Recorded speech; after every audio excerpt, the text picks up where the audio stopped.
Okay, we're having a square minus a cube equals to 150. How can we solve this? Okay, we take a square minus a cube. We bring this 150 here. Okay, minus 150 plus 0. Okay, if you take a look at this, 150 can be expressed at what? 1, 25, and 25. The reason why you ask me is, why am I taking 150 to be this and this? Because you see a square and a cube. 125 is what? It's the same thing as what? 5 cube, and 25 is 5 square.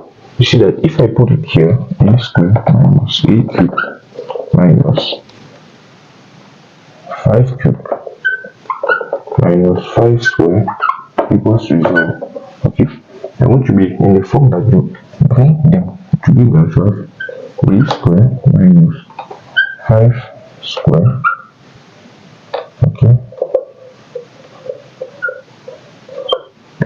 a square minus 5 square, take this and this, plus a cube plus 5 cube equals 0.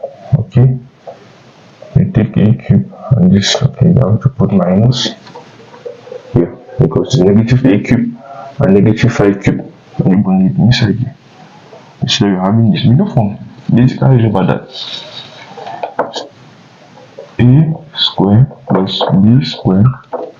A square minus b square is equal to a plus b and a minus b. We are doing this because after you want to have a minus b at the end. Okay. You know also that a cube plus b cube is equals to a plus b into what? A square minus ab plus b square. Okay, substituting this back in to have what? A plus b times a minus b. Okay, substituting that there. What's our a?